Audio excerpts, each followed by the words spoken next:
You're confident this border is secure. We have a secure border. I'm gonna prove to you why white people are the reason I'm fat today. The only foods that are bad for you are foods that contain allergens, poisons, and contaminants. I'm not gonna lie to you. Today's episode is gonna be weird. Border numbers are finally out from August, and we've crossed a record-breaking milestone. Thank goodness the border czar Kamala Harris is at the helm. Also, food neutrality. What the heck is that? Comically large transgender boobs, and white people are the reason this young woman is fat. Oh boy, here we go. Thanks so much for tuning in. Daily Caller Live starts right now. 3, 2, 1. Here we go! That might be the only brown guy on earth named Jobob. That is actually her name, Jobob. Live from the dingy bunker, completely cut off from the outside world, except for you fine folks. My name is Jobob. This is Daily Caller Live. Thanks so much for tuning in on today. It is September 20th, the year of our Lord 2022. And like I said, we got a weird one. I'm going to start off normal. This is going to be a steady decline into chaos on this particular episode. We've got Kamala Harris on Meet the Press, last week, 2 weekends ago, 1 weekend ago with Chuck Todd saying the border is secure, but border numbers are finally out for August, and the numbers will shock you. Then I want to talk about food neutrality. Have you heard this term before, food neutrality? All food is good food if you like that food, which is clearly not advisable if you're a medical doctor or anybody in the health industry. It's just not true. Then some girl on TikTok blames white people for her being fat. Her reasoning is comical and hilarious. And then something that I was exposed to on Newsmax yesterday, transgender boobs that are comically large, that because I have to see them, you're going to have to see them too. Anyways, let's get straight off the bat here. There's some really interesting statistics around this border security thing. I don't know if you've heard of the border. It's been pretty bad the last 2 years since the Biden administration has gotten into office. And by border, I mean the imaginary line that doesn't exist between countries in which people can cross at any point they choose because the administration refuses to do their job, which is they're federally obligated to do. So numbers came out over the border yesterday. Was it late yesterday? Yesterday afternoon. And some of these statistics are going to be wild for you. But before we get to those stats, because again, I know we've been talking about the border. I know this sounds like a broken record. What's his face? Alejandro Mayorkas, the Secretary of the Department of Homeland Security, says, the border is secure.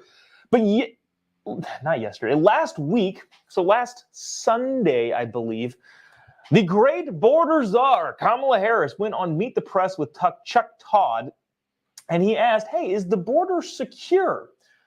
Her answer, not shockingly, is befuddled and weird, but she did say the border is in fact secure. Now, so I want to play this clip, and then the numbers that came out yesterday. So yesterday we talked about the fact that the CBP, Customs Border Patrol, finally released numbers, or hadn't released numbers until yesterday morning. Yesterday morning when we did the show, the CBP had not released border numbers for August, which September 19th yesterday would have been, it was very, very late. They finally did release those numbers, and they are not good. We'll get to those statistics, but I want to play this clip from Kamala Harris saying that the border is secure on Meet the Press last week. If you haven't already, would really, really appreciate you clicking the little like button, the little share button. Really, really helps us out, whether you're watching on Facebook, YouTube, Twitter, Getter. We're on Getter now. Thanks. Hi, Getter folks. Appreciate you tuning in. But yeah, sharing would be helpful. Helps us continue doing what we're doing each and every morning. The show airs live every single morning on all of the Daily Caller platforms. Anyways, watch this from Chuck Todd and Kamala Harris over Meet the Press last weekend. Check it out. We're going to have 2 million people cross this border for the first time ever. You're confident this border is secure? We have a secure border in that is a priority for any nation, including ours and our administration. But there are still a lot of problems that we are trying to fix, given the deterioration that happened over the last 4 years. We also have to put in place a law and a plan for a pathway for citizenship. Okay, so Kamala Harris, so what's really fascinating just about the political discourse in general, this wasn't really a thing. I don't even think 2 or 3 years ago, just changing the meaning of words. Now, politicians specifically, always have spun things. Well, it's this because, it's kind of this. And for the most part, you can kind of tangentially create a pathway in which I can see how what they're saying is like 5 to 10% true or accurate. But nowadays, in the modern world, the modern media landscape, the modern political discourse, we're just making things up. Kamala Harris said the border is secure in that it is a priority. Okay, well, that's not what he asked. That wasn't the question. That isn't the definition of the word secure. I'm completely full, having not eaten the last couple days. Now that makes sense. My gas tank in my car is running on empty after I just got gas from the gas station. I don't know if these analogies are technically making sense, but he asked, is the border secure? And Kamala Harris said, yes, it is a priority. All right. That's not the question he asked, but I guess if we're going to go off half-cocked and make up definitions for words in other instances, why not do it at the border? I wanted to bring you some statistics that might be kind of not shocking necessarily, because at this point nothing really shocks me, but they are fascinating.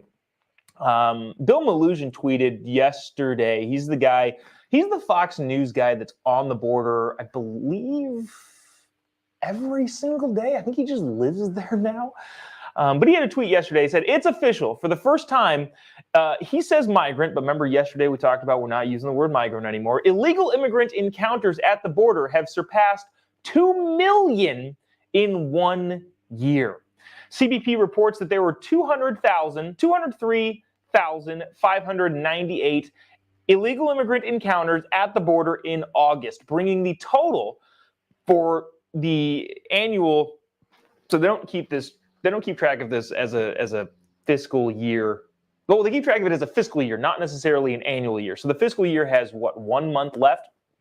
But August numbers bring the total to 2.1 million illegal immigrants crossing the border and being encountered by Border Patrol.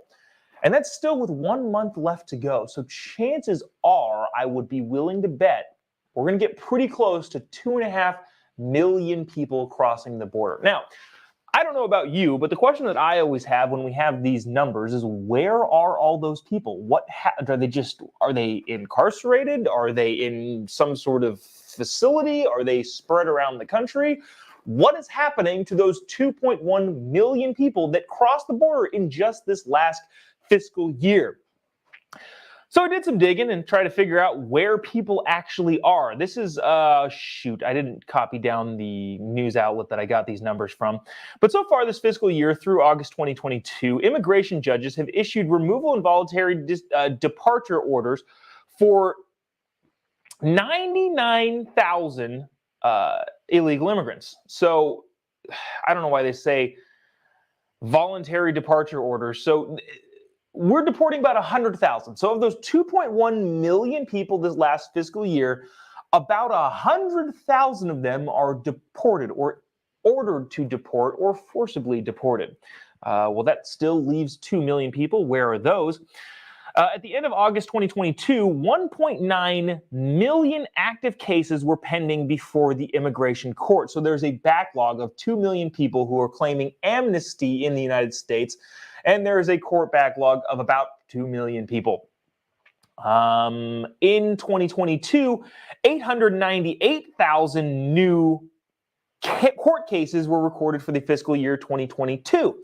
What does that account for? So 100,000 people get shipped off, about 850-ish thousand people. So that accounts for about 1 million. Let's just round up by 100,000 people. Holy cow, this is nuts. So about 1 million people are accounted for. And it would seem that about 1 million people are just kind of out in the hinterlands of the United States now somewhere. 50 of them are in Martha's Vineyard. So That's caused chaos for Martha's Vineyard, but about 1 million people just out and about, really no pending court cases. I don't know. I don't know what you do with that. This is also kind of interesting. There are 25,000 illegal immigrants in detention centers as of September 10th, 2022. The numbers are kind of interesting where these people are. Of those 25,000 people that are incarcerated, in Texas, about 6,800. Louisiana has about 3,100. Arizona has about 2,000. Georgia has 1,700. And interestingly enough, the sanctuary state that is the state of California has 1,400 illegal immigrants incarcerated, which makes up, I don't know, about 5 to 8%. If I were doing the math quickly in my head here, about 8% of illegal immigrants that are incarcerated are in the state of California. I'm trying to adjust my leg in the chair here and skirt it off the screen for a second. So there's that. Kamala Harris, just 2 weeks ago. So the border is secure, and then we have all of these numbers flying into our face that shows us that they are not. Let's see. Jeez. All right, so Ryan is a frequent correspondent here. Ryan, thanks for watching. I'm going to bring up this comment. I'm sorry if this is the actual case, but it is funny. He says the border is about as secure as my ex-wife's panties. I don't condone that sort of commentary, but it is funny. Dennis says Harris is a complete liar, which seems to be the case. Any other comments that we can bring on here that are kind of interesting?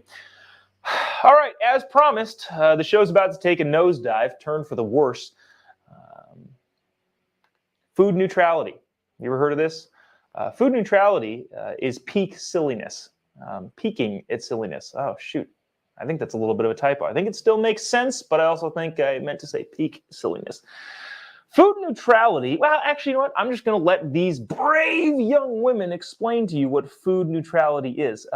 Before I get into that, I'm wearing a Building Better Men Company t-shirt, which is an organization that helps men get in shape, helps you talk about your diet. I'm not getting paid for this, by the way.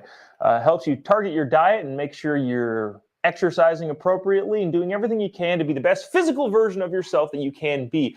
As a part of this program, and as part of pretty much every dietary program, there are good foods to eat and there are bad foods to eat. But food neutrality is trying to buck that very, very dismal science of food being good or bad for you. Check this video out. This is, again, peak silliness when it comes to whether or not food is good or bad for you.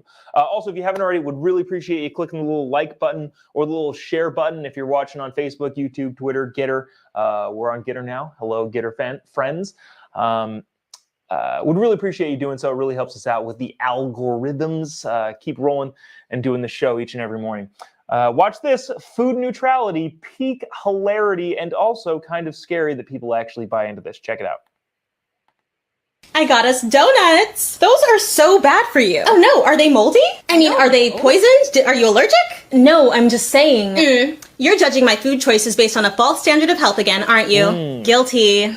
Diet culture, fat phobia, and systems of oppression have created false hierarchies of food, and it shows up everywhere. For instance, harmful thought patterns like earning food through exercising, or that dessert is the reward for the punishment of eating vegetables. Remember that you do not need to earn food. We are all incorrectly taught from a young age that our size, and therefore the foods that we eat, are markers of our self-worth. Moralizing food can lead to harmful relationships with food and disordered eating. Instead of focusing on good and bad choices, try to approach food with neutrality in mind. The only foods that are bad for you are foods that contain allergens, poisons, and contaminants, or food that is spoiled or is otherwise inedible. Eat without guilt, regardless of what society says. Smarter in seconds.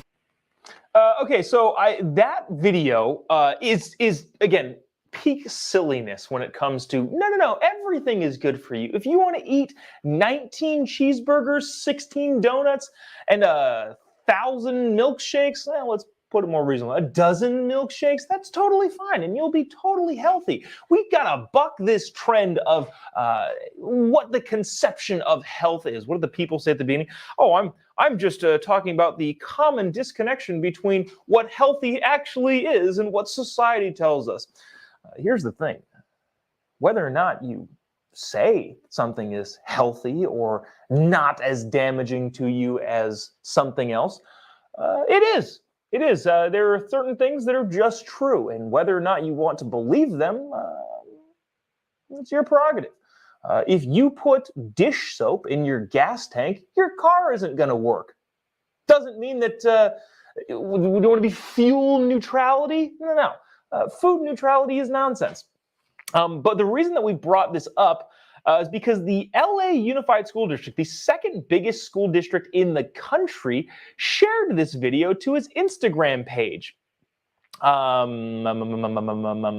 Food neutrality videos, systems of oppression have been created by false food hierarchies.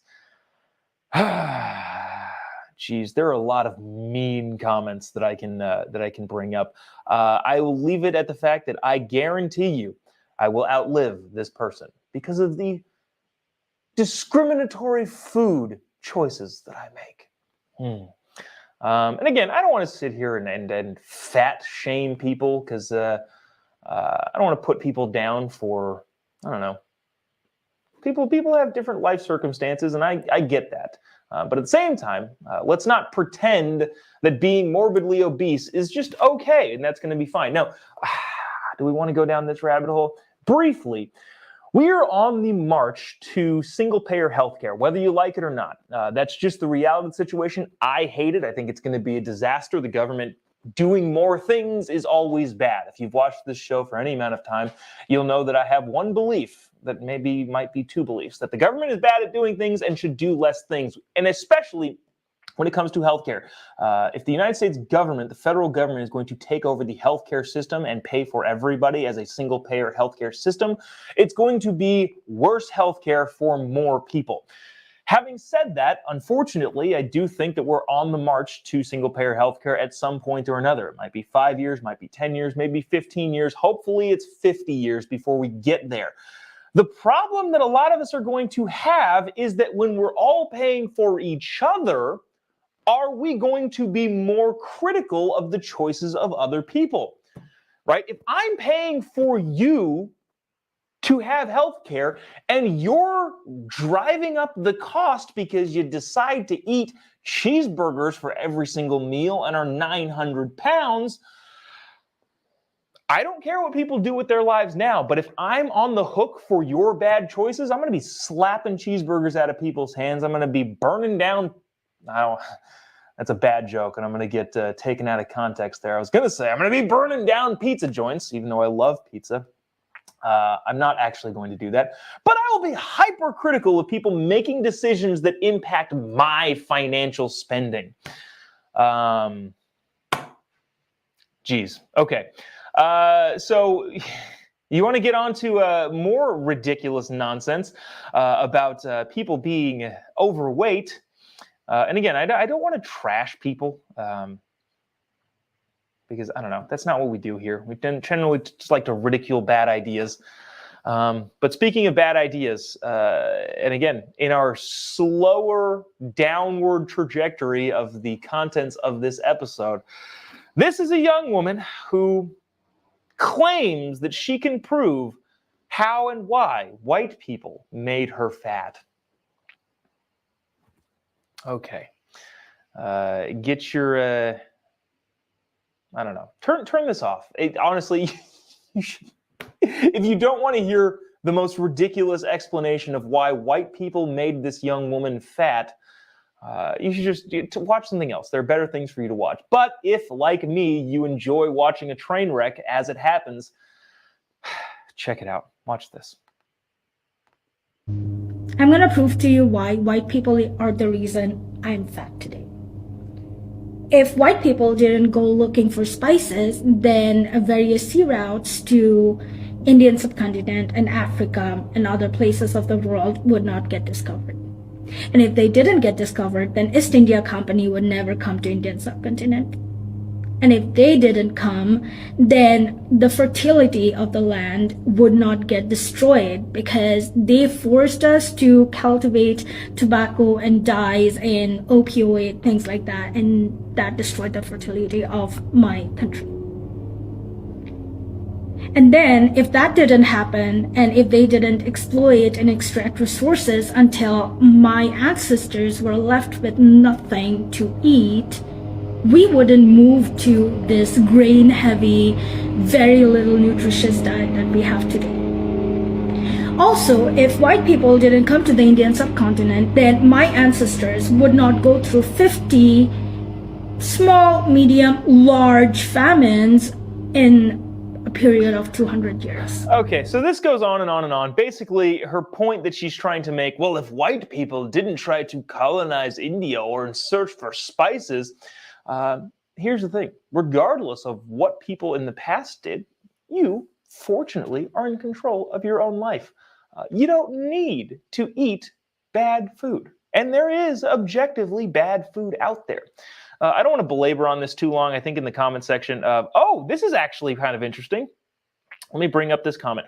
Okay, actually, yeah, that's the point I think I just forgot about until just now, until Jim reminded me of the point that I was going to make.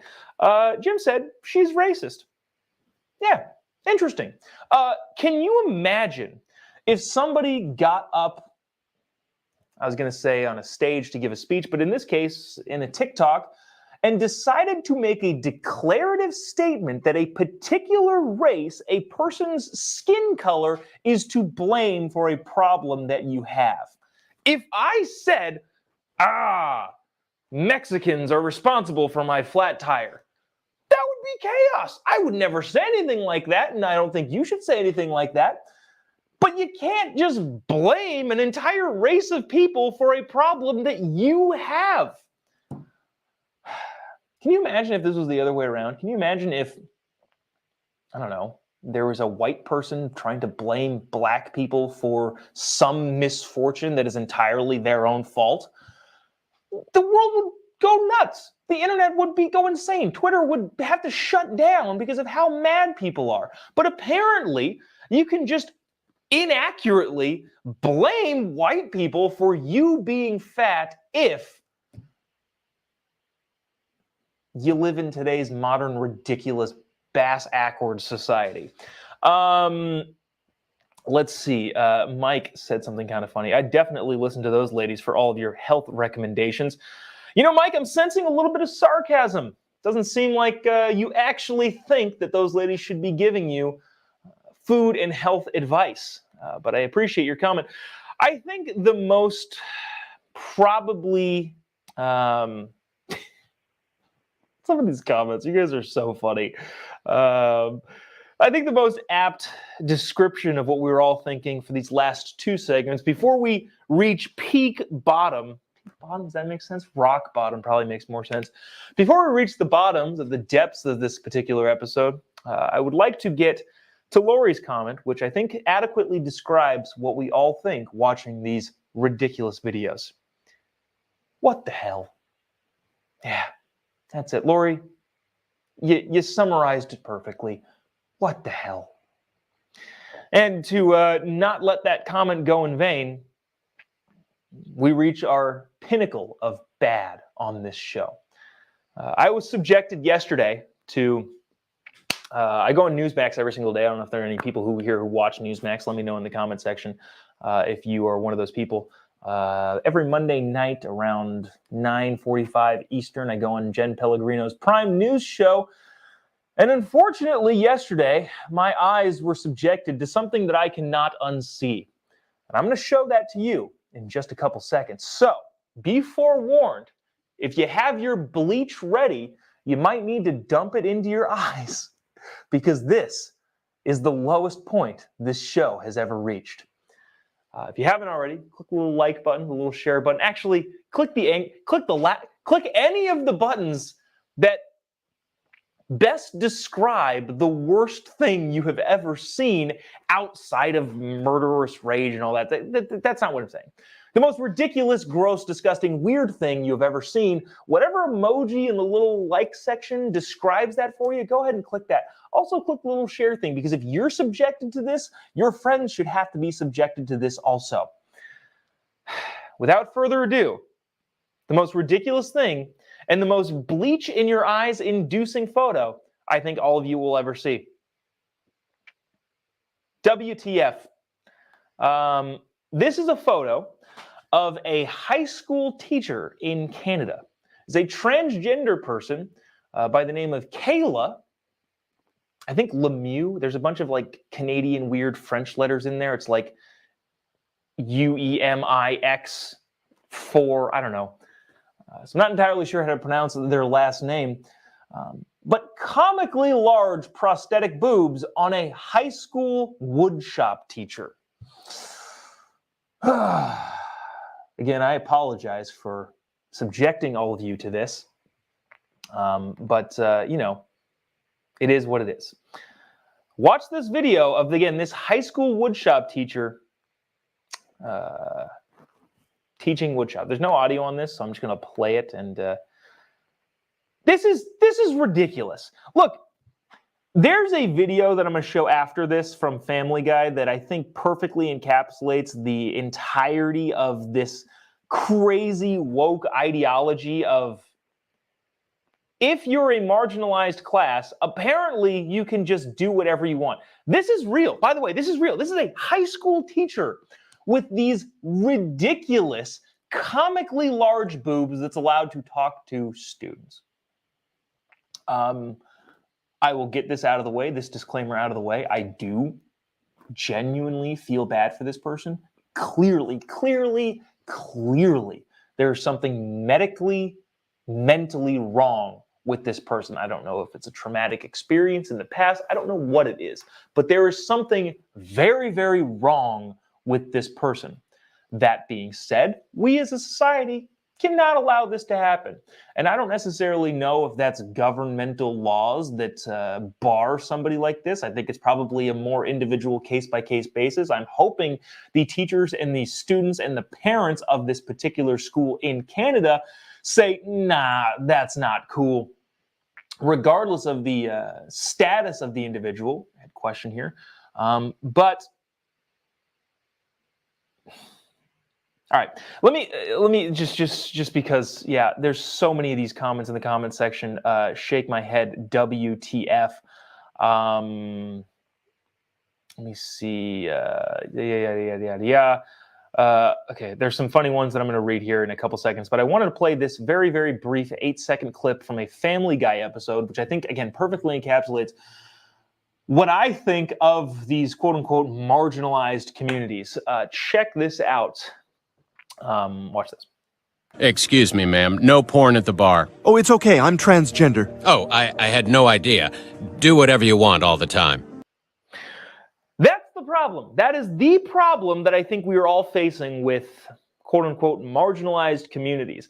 Apparently, you can use your marginalized status to just do whatever you want. I used the example last night. If this was a biological female, right? Biological female that did this, that decided, I'm going to get comically large fake boobs and walk around, I think people should be just as outraged. Just because you're transgender doesn't mean you can get away with anything, everything, it seems like. But apparently that is the case for this particular individual. Now, obviously, let's take it a step past that. What happens if a male teacher decides to shove a cucumber in his pants and say, well, this is how I'd like to be viewed, how I'd like to be seen? And that'd be terrible. We should all, rightfully so, be outraged by that. But because this particular teacher is a transgender and nobody wants to say anything against it at the risk of being called transphobic, which is a stupid word, but I won't digress on that. But because everybody's being afraid of being called hateful and transphobic, nobody says, hey, you look freaking ridiculous. But I think the litmus test should be, would you say that to somebody who wasn't a transgender? Yes. If you would, then you should say it to the transgender person. It is, in a way, unfair to that person that you would harbor or not say anything to them that you wouldn't say to anybody else. So there's that. I apologize again for subjecting you to any sort of that nonsense.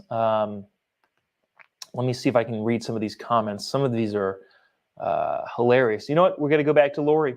Same comment. What the hell? Yes, Lori. Yeah. Charlie says, shake my head, WTF. Lori also, different Lori says, gross. This I thought was hilarious. Gina Johnson says, bet it's got back pain. Yeah. This person probably has severe back pain and will probably get a boob reduction procedure done in the near future. Okay, here's also, this is just logical here. Sherman says, a woodshop teacher. Those things would appear to be dangerous in that type of class. Yeah, Sherman, what happens if by chance Kayla or whatever this person's name is wants to be called? Change your name. I don't really care. That part I don't care about. But what about these safety ramifications of, oh, I accidentally chopped off my comically large boobs in the table saw because they were hanging over and because nobody in the real world has boobs this size? Yeah, I know several of you have lots of comments. There are some of you saying we should fire Biden. I can't believe this administration. All of that sort of stuff. This is actually happening in Canada, so there's that. Sorry, I paused really quick because actually this one. Pam, I think you won the comments section. Let's see, there's somebody saying pervert, all of this sort of stuff. Yeah. Pam wins the comment section for the day. She says simply, got milk. I'm laughing inside, Pam. I'm disturbed at this point, so it's kind of difficult to laugh outwardly, to be jovial from an outward perspective, but I am howling with laughter inside. That is the funniest comment I think we've had in a long time. Congratulations, Pam. Got milk at this story is the winner. That'll do it for us today. That we'll end on that note. Again, I apologize for subjecting all of you to that ridiculous nonsense, but I had to see it, so I had to make you see it. If you haven't already, would appreciate a follow on any of your social media platforms. Instagram, Facebook, YouTube, Twitter, Getter, Truth Social, all of them. Just type in JOBOB. You'll be able to find me if you're a fan of the show and you've been watching for a while. That Facebook link is incorrect, and I have yet been not unlazy enough. Wow, that was a lot of negatives. I'm too lazy to change the Chiron, so it's just been there for, I don't know, 6 months wrong. But just type JOBOB in on pretty much any of your social media platforms. We're also brand new, second day, streaming onto the Getter platform. If you have a Getter and you're watching on Getter, would appreciate a follow on any of those on that platform. Just type JOBOB. I believe Getter and Truth Social, the only ones I'm verified on. I've got couple 100,000 people watching across all the social media platforms, yet those two are the only ones that think I'm important enough to have a blue check mark or red verified thing on. So folks on Getter, if you're watching there, appreciate you doing so, and appreciate or looking forward to streaming each and every day on that platform, as well as all of the other Daily Call platforms that we are currently on. Let me see, any announcements?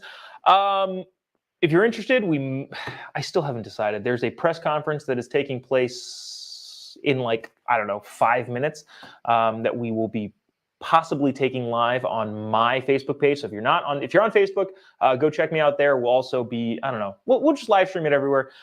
This is the extended version of this show, Jobob Unlimited, that you can catch on all of my social media platforms. But yeah, we'll go ahead and, I'm making that decision now. We're going to hop right off here. Head to the dingier bunker, the podcast studio, and go take that press secretary comment live.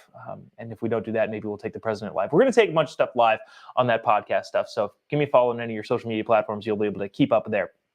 That's going to do it for us. Appreciate you taking the time out of your morning, mid-afternoon, midday, whatever it is, to check out Daily Caller Live. Appreciate you doing so. We will be back tomorrow, same time, same place. God bless America.